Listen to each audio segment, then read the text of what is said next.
Namaku Surya. Lahir dari keluarga sederhana di pinggiran kota. Hidupku tak pernah mewah. Tapi aku tumbuh dengan nilai kejujuran, kerja keras, dan kesetiaan. Semuanya terasa lebih berarti saat aku mengenal Dinda. Dinda berbeda dariku. Dia anak satu-satunya dari keluarga pegawai negeri yang cukup terpandang. Cantik, cerdas, dan supel. Banyak pria yang mendekatinya. Tapi entah bagaimana, dia memilihku, pria biasa dengan motor tua dan dompet pas-pasan. Kami bertemu saat magang di kantor yang sama. Awalnya aku ragu mendekatinya.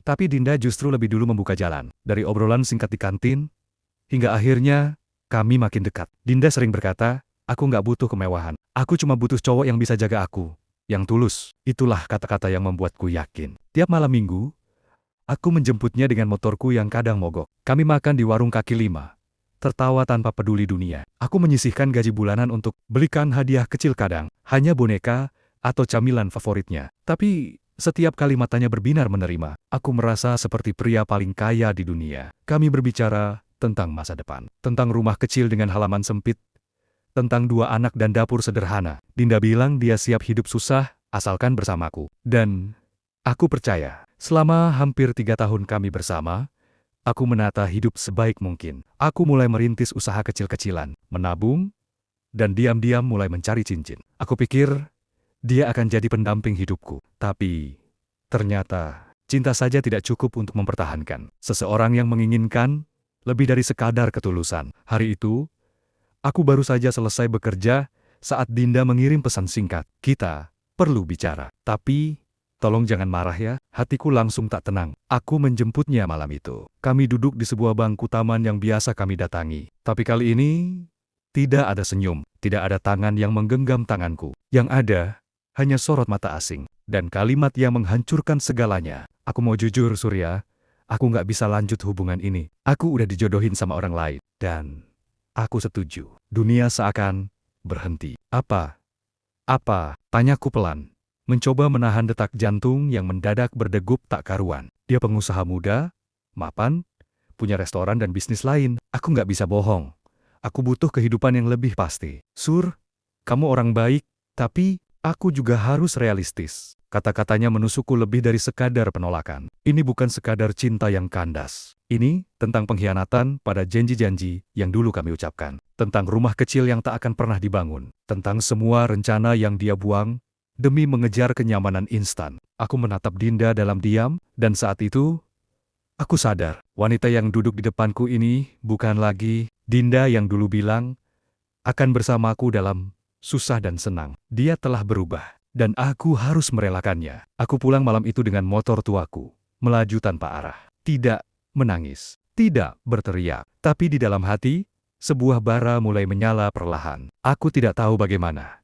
Tapi aku bersumpah dalam hati, suatu hari nanti, dia akan tahu siapa yang sebenarnya dia tinggalkan. Dan dari hari itu, hidupku berubah. Hari-hari setelah kepergian Dinda, terasa gelap. Aku, Surya, yang biasa tertawa ringan dan penuh semangat, kini hanyalah bayangan dari diriku yang dulu. Aku tetap bangun pagi, tetap bekerja, tapi semua terasa hampa. Setiap sudut kota seolah mengingatkanku pada dirinya pada tawa. Janji-janji dan kebersamaan yang kini tinggal kenangan pahit. Beberapa teman tahu kondisiku. Ada yang menasihati, ada yang menyuruhku melupakan, dan ada pula yang diam karena tahu tak ada kata-kata yang cukup. Malam-malamku diisi dengan lamunan, bertanya, apa aku tidak cukup baik? Namun, pada suatu malam, di kamar kontrakan kecil yang sempit dan pengap, aku menatap langit-langit dan berpikir, sampai kapan aku terus seperti ini? Dinda mungkin sedang tertawa bahagia di pelaminan, sementara aku masih terjebak dalam luka. Dan malam itu, aku bangkit, perlahan, tapi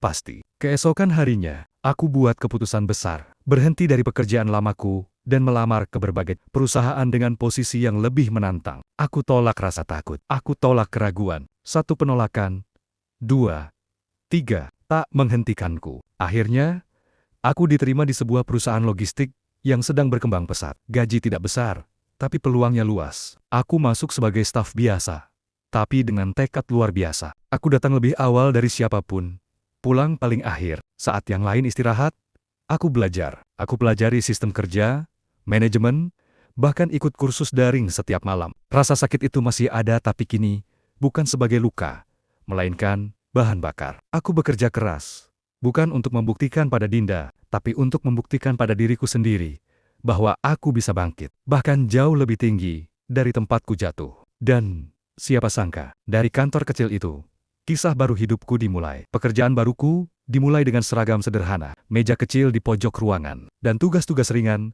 seperti memeriksa dokumen pengiriman, mengatur jadwal sopir, dan mencatat stok barang keluar masuk. Bukan pekerjaan mewah, tapi aku melakukannya dengan sepenuh hati. Setiap hari aku memperhatikan bagaimana perusahaan ini bergerak. Aku belajar dari manajer gudang, mendengarkan cara supervisor menyelesaikan masalah pelanggan, bahkan sesekali membantu teknisi memeriksa sistem logistik. Aku tak malu belajar, bahkan dari bawahan sekalipun. Di dunia ini, orang sombong tak akan bertahan lama dan aku tahu itu. Di luar jam kerja, aku mengikuti pelatihan online. Aku belajar tentang supply chain, manajemen operasional, dan bahkan mengambil kelas singkat tentang kepemimpinan. Saat orang lain memilih bersantai di akhir pekan, aku memilih mendalami cara menjalankan bisnis. Kerja keras itu perlahan membuahkan hasil. 6 bulan kemudian, aku dipromosikan menjadi koordinator gudang. 2 tahun kemudian, aku dipercaya sebagai manajer operasional. Dan dari situ, langkahku tak terhentikan. Aku dikenal bukan karena koneksi, tapi karena kemampuan dan komitmen yang membuatku tersenyum.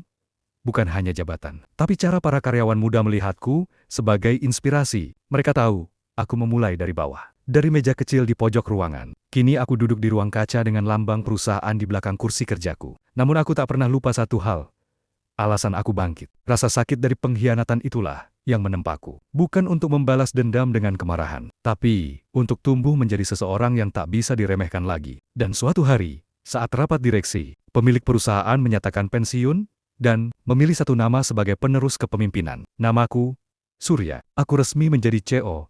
Dari perusahaan tempat aku dulu, hanyalah staf biasa. Tak ada tepuk tangan dalam hati saat itu. Hanya satu suara kecil yang berbisik. Lihatlah, Dinda, pria yang dulu kau tinggalkan, kini duduk di puncak. Dan takdir masih menyiapkan satu kejutan lagi. Beberapa bulan kemudian, sebuah undangan pernikahan datang ke meja kerjaku. Hari itu, aku sedang menandatangani beberapa berkas di ruang kerjaku. Sekretarisku masuk membawa satu tumpuk surat dan paket. Seperti biasa, aku memilah-milah dengan cepat. Tapi ada satu amplop putih polos yang membuat tanganku berhenti. Tidak ada logo, tidak ada pengirim. Hanya namaku tertulis rapi. Untuk Bapak Surya. Perasaanku langsung tak enak. Amplop itu entah kenapa terasa asing dan familiar.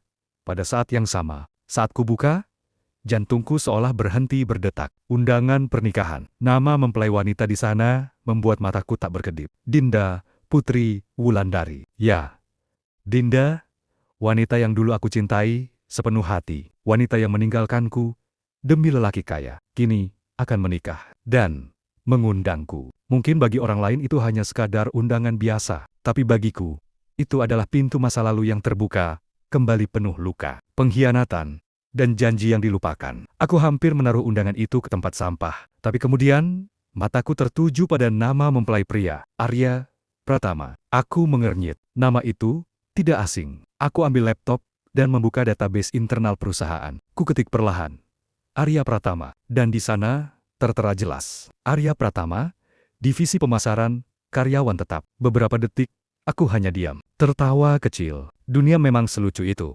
Mantan kekasihku akan menikah dengan anak buahku sendiri. Dan mereka mengundangku tanpa tahu bahwa akulah CEO tempat Arya bekerja. Hari itu, aku bersandar di kursi dengan senyum tipis. Aku tak pernah berencana membalas dendam. Tapi, kadang semesta tahu bagaimana cara membuat seseorang menyesal tanpa perlu menyentuhnya sekalipun. Hari demi hari berlalu, sejak undangan itu kuterima. Tapi pikiranku tak pernah benar-benar tenang. Bukan karena aku masih menyimpan cinta.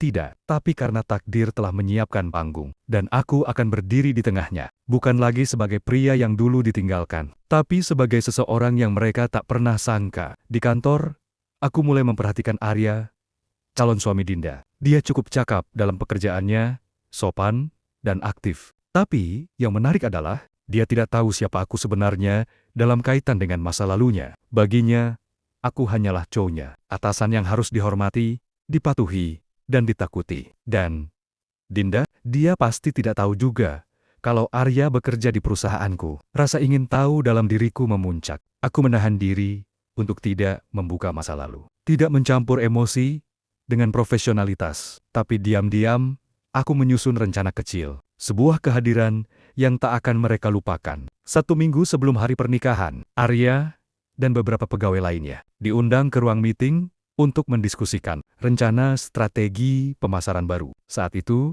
aku masuk dengan tenang, berdiri di depan ruangan, dan menatap mereka satu persatu. Lalu, mataku berhenti pada Arya. Dia tersenyum dan mengangguk hormat. "Selamat pagi, Pak Surya," katanya sopan. "Saya Arya, tim marketing." Aku hanya membalas, "Tentu, Arya, senang akhirnya bisa bertemu langsung. Selamat."